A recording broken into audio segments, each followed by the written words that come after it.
Math is a pretty important subject. Hi class, it's Mr. Robinson. Glad you clicked on this video. You gotta love math. Hey, it's Mr. Robinson's look at trig, the infamous trigonometry. Sakatoa, baby! And my world is love. Hi class, welcome to the last lesson on trigonometry. This is trigonometry lesson number 7, and we're going to use our trigonometric ratios to solve problems involving two right triangles. And what often happens is we get a measure for one of the triangles which helps us solve the other one. And that's what we're going to do here in class exercise number 1. Okay, I'd like you to use what you can find from this triangle to allow you to solve this triangle. All right, you're going to need to do that because you've got to figure out what side RQ is to the nearest millimeter. Why don't you go for it right now? Press pause. Okay, well, I hope you got pretty far on that one. If you didn't, I'm just going to go over it anyways. It would be great for you if you can find this opposite side opposite the 50 degrees, because you do have this adjacent side of 32. We hear opposite, we hear adjacent, we hear nothing about the hypotenuse in this situation, so we know that it's going to be a tan situation. We got a TOA. Okay, so the tan of the angle, which is 50 degrees, equals the opposite over the adjacent, which is 32 millimeters. Well, if we multiply both sides by 32, then we cancel these out. And now we have opposite equals 32 times the tan of 50 degrees. So we pull out our calculator, we put in 50. The way mine works is that I put in the number first, then I hit tan, and then I multiply that by 32, and I get 38.13. Now it's to the nearest millimeter, so it's just going to be 38. So my opposite equals, O equals 38, okay, millimeters.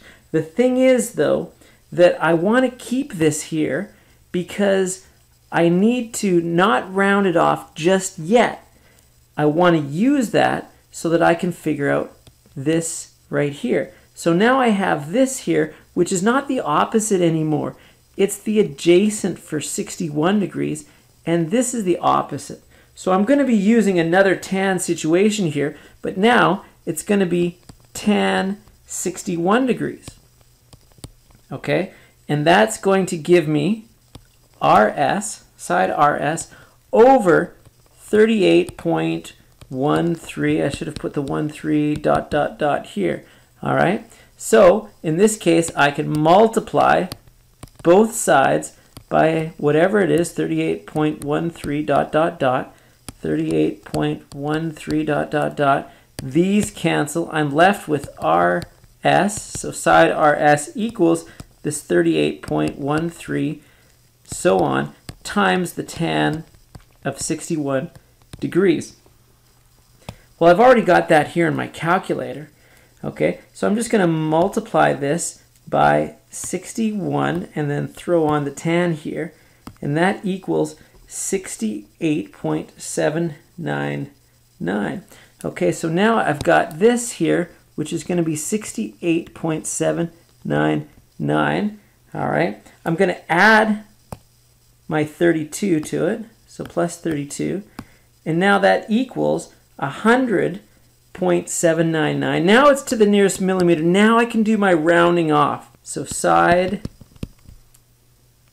QR equals, and then let's see, that's going to be, now I'll round it off, 101 millimeters. Okay, so I hope you did that the way I did. If you did it differently, but you got the same answer, maybe you figured it out in a different way. That's okay. All right. Why don't you try this next one? I want you to calculate the measure of angle BEC. Remember, when we get an angle like that, we look at the middle, which is the E, and then I see a B and I see a C here. So we're actually trying to figure out what this angle is here. All right, why don't you go for it now? Well, what we're doing here would be to use what we have here. This is 39 degrees, and we're going to get this height, okay? So in this case, if we use the sine of 39 degrees, okay, that's going to give us not the hypotenuse here, but the height. But we do have the hypotenuse, which is 3.7 meters. Reminder, the hypotenuse is always the side that's opposite the 90-degree angle. Okay, so I get the feeling of a saw, an S-O-H. Remember, S equals O over H. So the sine of 39 degrees equals the opposite, which is this height, over the hypotenuse, which is 3.7. Okay, now what are we going to do about this? We have to find out this H. Are we going to multiply both sides? Yes, we are, by 3.7 to isolate the H. These cancel each other out. And now I'm left with H equals 3.7 times the sine of 39. So let's get that into the calculator.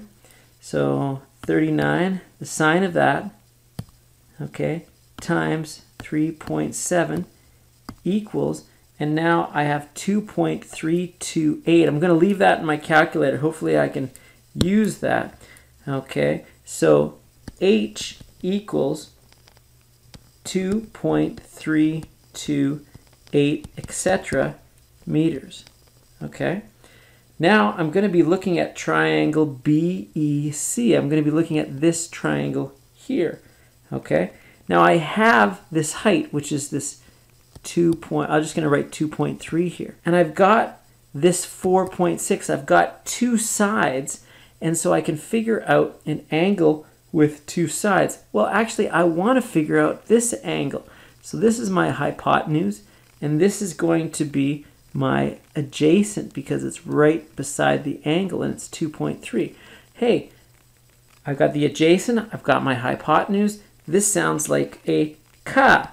C equals adjacent over hypotenuse. So my angle, we'll call this x, cos x degrees equals 2.328 over 4.6. Okay, now what I want to do here is I'm going to write this in terms of the x here.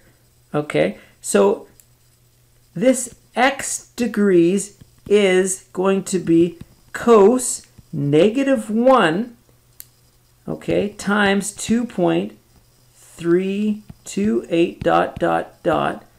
over 4.6. Now you haven't seen this before, but you're going to have to know that, yeah, it's cos here, but we're going to be doing, when we find this out, we're going to be doing an inverse cos anyways, and we've been doing that all the way through. Whenever we find the angle,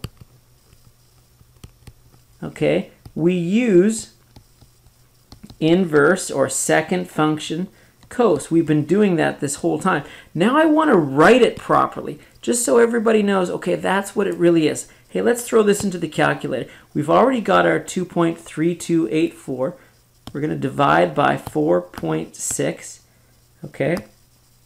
We're going to get this number, and then we're going to hit my inverse button here, and then that's cos to the -1. Take a look at that, okay? We haven't really emphasized that, but that is cos to the -1, and I get 59.589, all right? So the x degrees equals, if we round this off to the nearest degree, it's 60 degrees, okay? And we just learned something about cos to the -1.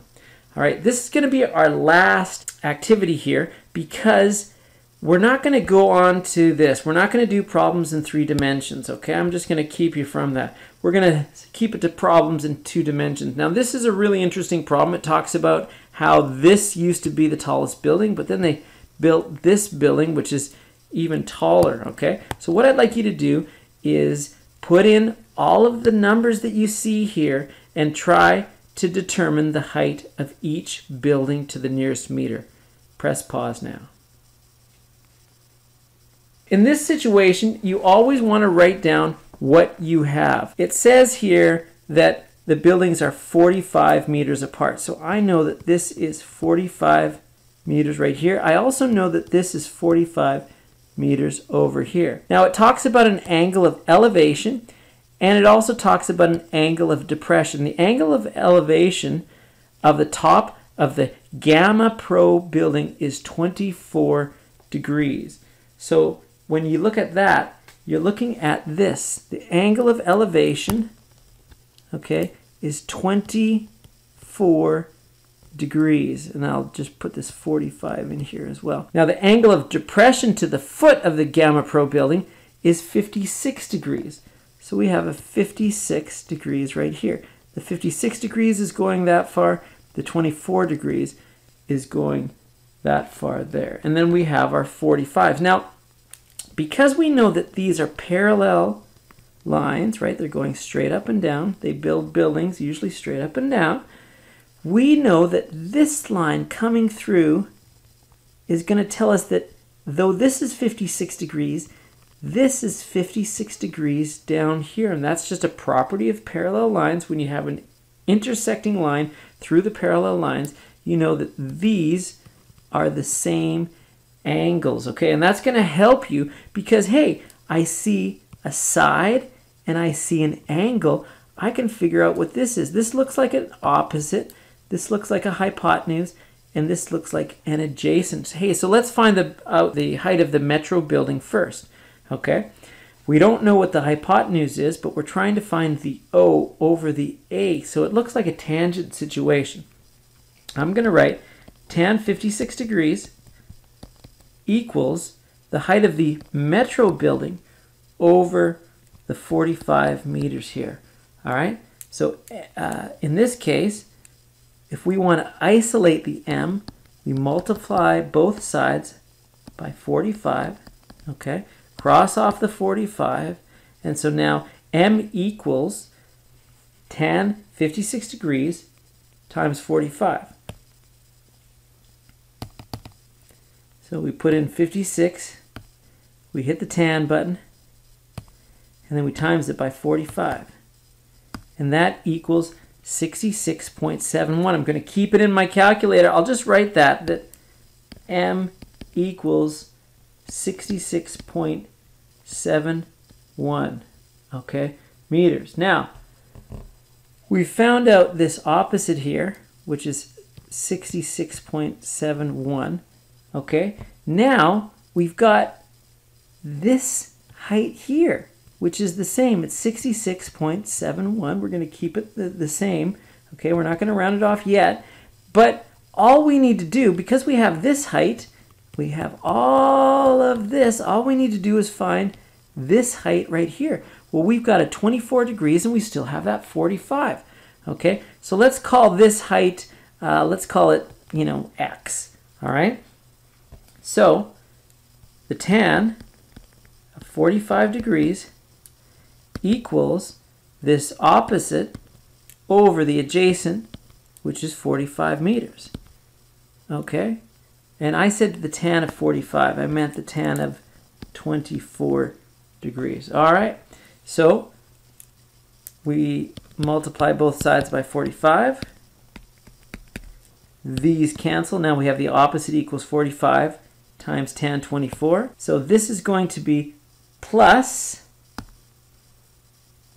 45 times 24 tan equals, and that gives me 86.75. Now notice that I left the other number in there. I used it adding it, and my calculator did the order of operations, the multiplication before the addition, so I'm pretty thankful for that.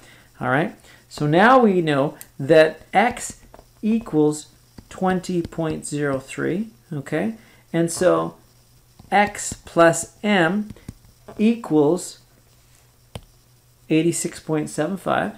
86.75. So we can say that the Metro building